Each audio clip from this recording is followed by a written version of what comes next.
Czasami tkwimy w relacjach, w których myślimy, że są to relacje miłości, podczas kiedy są to relacje niemiłości, a tak naprawdę w których króluje iluzja miłości. Czasami gubimy się, bo nie wiemy, czy to już jest miłość, czy to nie jest miłość. Czasami nie wiemy, które symptomy są właśnie oznaką miłości, a które tą oznaką miłości nie jest. Czasami gubimy się, co jest tak naprawdę wolnością w relacji, a co jest tak naprawdę tym, co mam prawo czuć, co jest moją granicą. Więc w dzisiejszym odcinku chciałam porozmawiać o iluzjach w miłości. Oczywiście nie wymieniłam wszystkich iluzji w miłości, ich jest bardzo dużo i tak naprawdę kiedy my wyruszamy w podróż poszukiwania siebie, to odkrywamy je krok po kroku. Natomiast dzisiaj wymieniłam kilka iluzji, które towarzyszą nam w relacjach partnerskich i mam nadzieję, że będzie to dla Ciebie uświadamiające. Daj znać w komentarzu, co zrobiło to w Tobie, rozgość się i posłuchaj. Witaj w Rozmowach z Tobą. To projekt społeczności Doktor Miłość, która liczy ponad 500 000 osób. Korzystamy z metody lustra, która zakłada, że to, co widzimy w innych ludziach, jest również informacją o nas samych. Być może ta rozmowa będzie dla Ciebie źródłem inspiracji, zmianą perspektywy życia albo zaproszeniem do lepszego poznania siebie. Rozmowy z Tobą, słuchasz innych, widzisz siebie. Iluzja miłości. Czy to jest miłość, czy to jest iluzja? I właściwie też czasami żyjemy w takim poczuciu, to była miłość. I trzymamy tak naprawdę miłość, która odeszła od nas 15-20 lat temu, trzymając się takiego uczucia, że nigdy nikt mnie nie będzie tak kochał, że ja nigdy nikogo nie pokocham. Więc dzisiaj chciałabym porozmawiać, czym jest w ogóle iluzja, bo iluzja świetnie, doskonale tak naprawdę naśladuje miłość, ale nie jest miłością. A każdy z nas jest stworzony po to, żeby żył w miłości, a nie w iluzji miłości. Więc dzisiaj porozmawiamy o pewnych iluzjach miłości, które ją pięknie naśladują po to, żebyś Ty mógł w swoim życiu bardziej być świadomy, kiedy to jest iluzja, kiedy to jest miłość, bo w przestrzeni Doktor Miłość wracamy właśnie do miłości, do tej podstawowej, bezwarunkowej miłości do siebie samego najpierw, później do innych ludzi, po to, żeby zrzucić wszystkie iluzje, bo one naprawdę nie są nam potrzebne. Ja nazywam się Asia Bobel i prowadzę przestrzeń Doktor Miłość właśnie po to, abyśmy mogli wracać do siebie, wracać do podstawowej miłości, którą jesteśmy, przypominać sobie te zapomniane kawałki siebie i przede wszystkim odkrywać, co jest miłością, a co nią nie jest. I prawdopodobnie, kiedy kliknąłeś w ten tytuł, oznacza to, że ten temat jest dla Ciebie ciekawy. Być może zadajesz sobie pytanie, czy to jest miłość, czy to nie jest miłość. Być może ciągle rozpamiętujesz jakieś stare rany, być może ciągle śledzisz swojego eksa, przeglądasz jego szczęśliwe życie z jego aktualną żoną, doszukując się, że jest nieszczęśliwy i doszukując się tego, że z Tobą był przecież bardziej szczęśliwy, że to Ty jesteś tą jego wielką miłością i czekasz na jego wielki powrót, a tym bardziej, kiedy on napisze Ci od czasu do czasu jakąś wiadomość, która potwierdzi Ci to, że o Tobie myśli, to Ty już jesteś cała oczywiście szczęśliwa i mówisz tak, to jest ta miłość. I oczywiście w swoim życiu nie otwierasz się na nic innego, bo mówisz, to jest ta miłość i Ty na tą miłość czekasz. I żeby zrozumieć w ogóle, co jest iluzją miłości, to trzeba tak naprawdę wyruszyć troszeczkę w podróż w głąb siebie. Bo kiedy my wyruszamy w podróż w głąb siebie, to zaczynamy odkrywać przede wszystkim, co jest miłością. Czyli te zasłony iluzji same trochę spadają. Bo kiedy ja zaczynam odkrywać, że na przykład zazdrość wcale nie jest miłością, a jest właśnie iluzją miłości, to nagle też już inaczej patrzę na świat. Bo być może wychowałeś się w rodzinie, w której tato był ciągle zazdrosny o mamę. Być może ciągle robił jej awantury, być może ciągle, nie wiem, chciał kontrolować, jak ona chodzi ubrana, z kim rozmawia i Ty tak naprawdę nie potrafisz związać się z mężczyzną, który nie jest o Ciebie zazdrosny, bo gdy mężczyzna nie jest o Ciebie zazdrosny, to Ty czujesz się niekochana. W tym przypadku zazdrość w Twoim świecie, w Twoim odczuciu, w Twoim systemie wartości rozumiana jest jako przejaw miłości, podczas kiedy to jest iluzja miłości, bo miłość istnieje bez zazdrości. Istnieje w poczuciu bezpieczeństwa, istnieje w zaufaniu i niekoniecznie jest potrzebna do tego, żeby zbudować fajną relację. Inną taką iluzją miłości jest poczucie, kiedy Ty masz wrażenie, że Ty nie potrafisz oddychać bez drugiego człowieka. Kiedy myślisz, że miłość musi być intensywna. Kiedy mylisz tą intensywność z głębokością uczucia. Bo tak naprawdę uczucie może być bardzo głębokie, a wcale nie musi być tak intensywne. I w drugą stronę może być bardzo intensywne, a tak naprawdę będzie bardzo powierzchowne, ponieważ będzie Was łączyło pożądanie, będą Was łączyły wielkie słowa, będzie Was łączył tak zwany love bombing, czyli powiecie sobie pięknych dużo słów, stworzycie pięknych wspólnych marzeń, które zaczynają żyć w Twojej głowie, a tak naprawdę nie idzie za tym nic głębokiego. I Ty oczywiście ze swojego poziomu czujesz, że to jest głębokie, no bo wszystkie te słowa w Twoim świecie są rzeczywiste. W Twoim świecie, skoro ktoś je wypowiedział, to Ty czujesz, że one są prawdą, bo przecież ktoś tak powiedział. Ale nie bierzesz pod uwagę, że to były tylko słowa. A słowa bez czynów są puste. Bo gdyby te słowa były poparte, to dzisiaj bylibyście razem. To dzisiaj ta osoba realizowałaby te obietnice, które Tobie złożyła. To dzisiaj budowalibyście szczęśliwą relację, budzili się obok siebie i tak naprawdę te słowa miałyby pokrycie w rzeczywistości.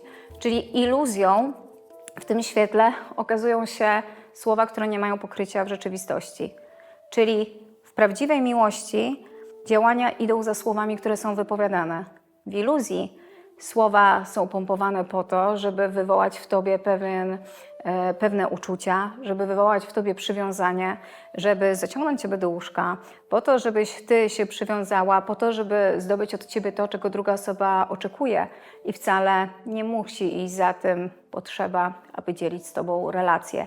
I wchodząc w jakiekolwiek relacje, warto zdać sobie z tego sprawę, że słowa mogą być iluzją i że jeżeli nie mają poparcia w rzeczywistości, na pewno warto na to popatrzeć. Inną iluzją, która często rodzi się właśnie w relacjach z innymi ludźmi, jest takie poczucie, że Ty musisz być jakaś, żeby zasługiwać, że Ty musisz się dostosować do oczekiwań Twojego partnera, który chce, żebyś Ty była jakaś. Masz być szczuplejsza, masz być piękniejsza, masz chodzić uczesana tak, jak on chce, masz nosić takie ubranka, jakie on chce, masz odbierać telefon, kiedy on chce, ale w drugą stronę to nie działa. No bo w drugą stronę on jest zajęty. Czego się czepiasz, kiedy Ty go pytasz o to, żeby odebrał wiadomość? Czyli tak naprawdę nie jest to wzajemne. Pamiętaj o tym, że miłość to jest dmuchanie sobie wzajemne w skrzydła. Że miłość jest wtedy, kiedy my wzajemnie wspieramy siebie, kiedy my wzajemnie chcemy ze sobą przybywać, kiedy my wzajemnie tak naprawdę gramy do jednej bramki. I to nie działa w ten sposób, że Ty musisz robić coś, żeby się do kogoś przypodobać, a ktoś drugi tak naprawdę zupełnie nie musi Ciebie szanować, bo to będzie iluzja miłości, kiedy nie ma tam wzajemności. A więc jeżeli jesteś w relacjach z innymi ludźmi, to nie tylko w relacjach partnerskich, ale też w relacjach przyjacielskich, koleżeńskich, a nawet zwykłych relacjach w pracy, to zwracaj uwagę na to, czy jest tam wzajemność, czy szacunek jest wzajemny. Ty nie jesteś zmęczony życiem. Ty jesteś zmęczony udawaniem kogoś, kim naprawdę nie jesteś. Kiedy przestajesz gonić, zaczynasz przyjmować. Nigdy nie jest za późno, żeby wybrać siebie. Czy już zdajesz sobie sprawę, że dostosowujesz się do innych, aby Cię lubiano, kochano i akceptowano? A gdzie w tym jesteś Ty? Wybierz siebie. Dołącz do Szkoły Mądrości Miłości. Czy jeżeli ja daję komuś przestrzeń, ktoś daje przestrzeń mi? Czy jeżeli ja daję komuś się wygadać, czy on daje mi też powiedzieć moje? Czy zawsze musi być czyjeś, czy może być też moje? Czy jestem widziany, słyszany i ważny? Bo miłość dba też o drugiego. I oczywiście niektórzy zasłaniają się miłością do siebie, bo mówią, nie, no jak siebie kocham, stawiam się na pierwszym miejscu. Ale ja myślę sobie, że raczej nie jest to szkółka Doktor Miłość, ponieważ w Doktor Miłość uczymy się, tak, postaw siebie na pierwszym miejscu, ale z takiego prawdziwego poziomu miłości, gdy ja siebie stawiam na pierwszym miejscu, to ja też myślę o Tobie, też troszczę się o Ciebie. Tak, ja jestem dla siebie ważny, ale Ty też jesteś dla mnie ważny. W takim prawdziwym kochaniu siebie ja nie mówię, ja jestem dla siebie ważny, więc Ty dla mnie jesteś nieważny. To zupełnie jest to miejsce. To jest miejsce egoizmu, a nie miłości, więc nie nazywajmy tego miłością. Więc jeżeli Ty tak naprawdę masz takie uczucie, że ja jestem najważniejszy, albo ktoś Ci tak ciągle mówi, ja jestem najważniejszy, nie możesz mi gadać, bo ja kocham siebie, to nie o to chodzi w miłości do siebie. W miłości do siebie chodzi o to, aby zrozumieć te swoje cienie, które nam się pokazują w zetknięciu z drugim człowiekiem, zobaczyć te swoje mechanizmy wewnętrzne, zobaczyć te swoje przekonania, które nami kierują, zintegrować emocje, ale jednocześnie widzę w tym Ciebie. Widzę, że to nie jest o Tobie, że Ty wywołałeś te emocje. Widzę, że Ty poruszyłeś emocje, które we mnie żyją, ale również są o Tobie, co Ty poczułeś w tej sytuacji, co ja poczułem w tej sytuacji, gdzie możemy spotkać się razem. I gdy nagle zaczynamy rozmawiać z pozycji emocji, to możemy spotkać się na bardzo głębokim poziomie, w bardzo głębokiej rozmowie i zaczynamy siebie rozumieć. I jeżeli patrzymy na to z tego poziomu, to kochanie siebie bardziej pomaga mi kochać też Ciebie.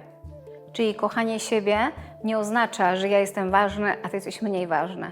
Nie oznacza, że moje potrzeby są ważne, a Twoje nie istnieją. Nie oznacza, że Ty masz mnie szanować, a ja Ciebie szanować nie muszę. I nie oznacza, że hej, to jest moja granica, a Twoje nie istnieją.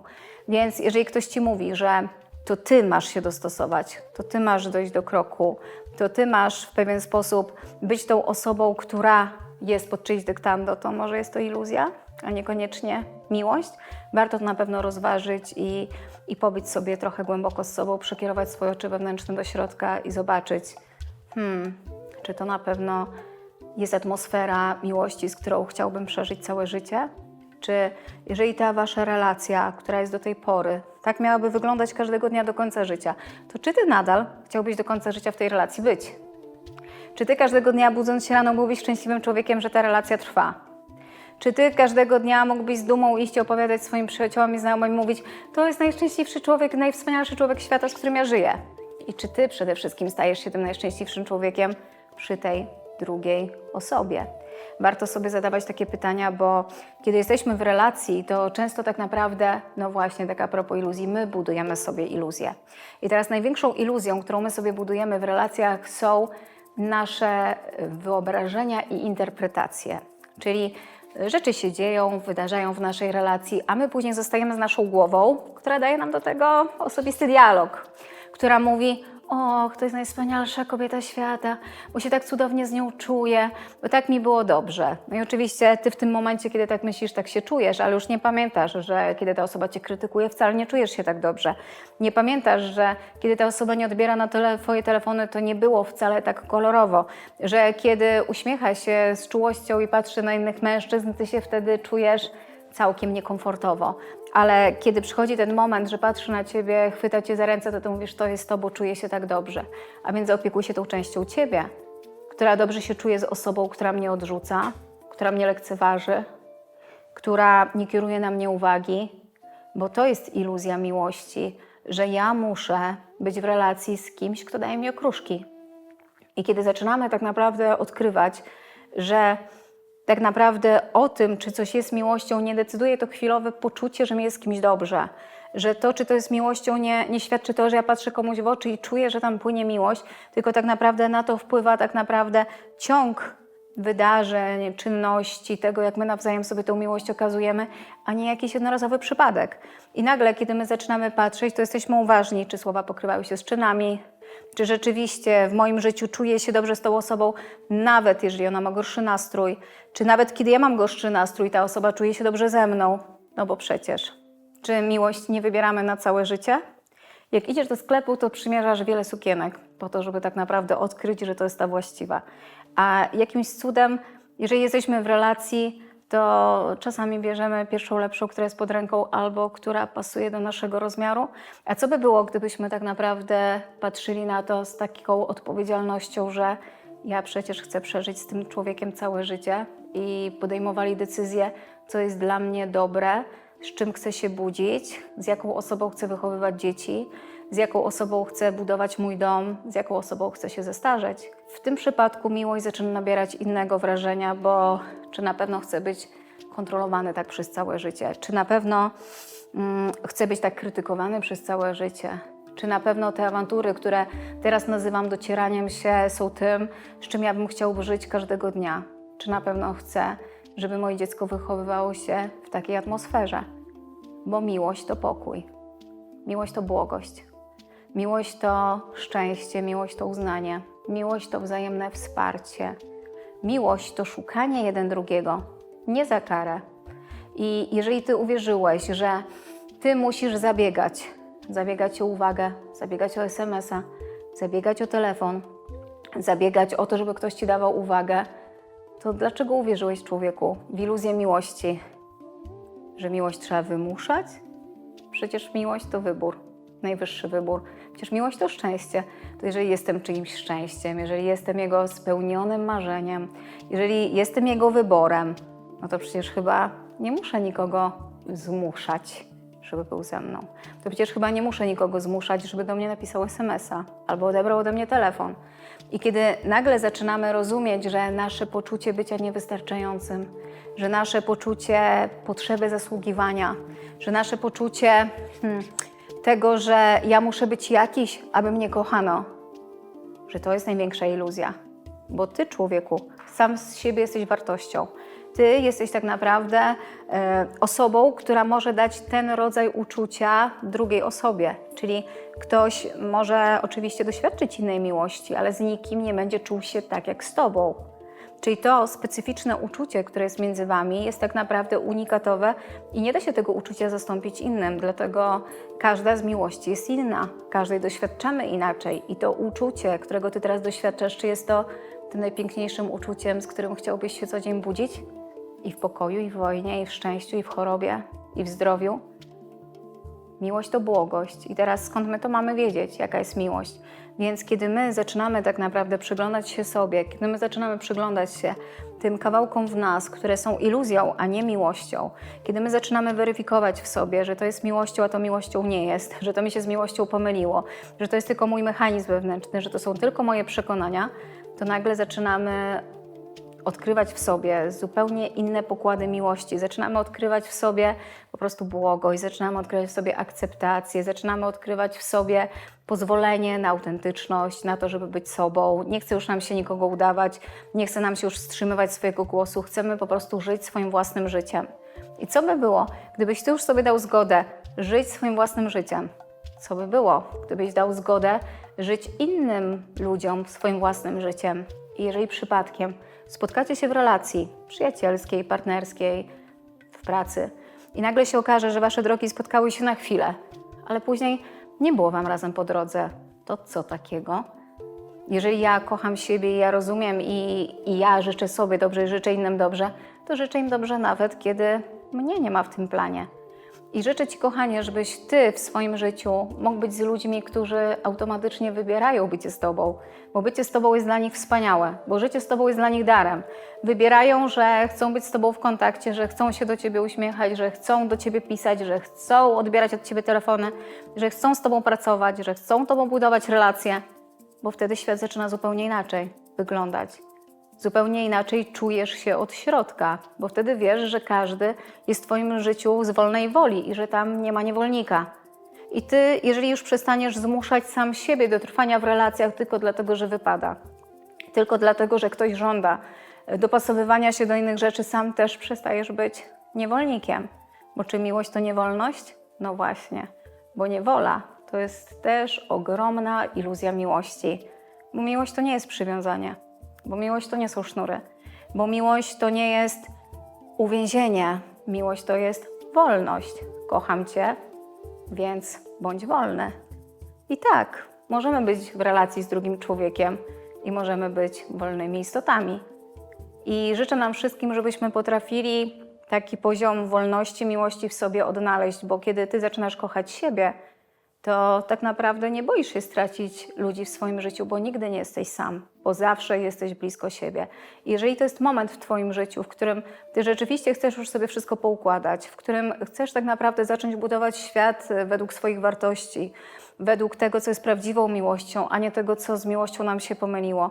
Jeżeli to jest moment, w którym ty już nie chcesz żyć w iluzji, nie chcesz już przymykać oczu, nie chcesz już żyć w swoich interpretacjach, a kiedy już naprawdę chcesz się zatrzymać i żyć w pełni szczęścia, miłości, zapraszam ciebie do mojego programu Od iluzji do miłości, ponieważ tam będziemy pracować każdego dnia nad nieświadomymi wzorcami, nad programami, nad przekonaniami i będziesz powracać do siebie i zaczniesz patrzeć z innego miejsca. Gdy zaczniesz patrzeć z tego miejsca, to nigdy już nie zechcesz wrócić do starego miejsca, bo miłość zawsze jest piękniejsza od iluzji. Zawsze. Bo iluzja to tylko kopia. A czy kopia może być lepsza od oryginału? Nigdy. Zapraszam cię serdecznie. Życzę ci pięknego dnia. Oczywiście subskrybuj mój kanał i dołącz do programu Od iluzji do miłości. Szkoła Mądrości Miłości Doktor Miłość to 12 000 absolwentów kursu 8 tygodni, to 2000 absolwentów kursu rocznego, to 400 coachów metody Doktor Miłość i zespół, który liczy 40 coachów i mentorów, którzy są gotowi, aby objąć cię miłością i zaopiekować się twoim procesem. To 2000 pozytywnych opinii na Booksy. Sprawdź koniecznie. Zapraszamy!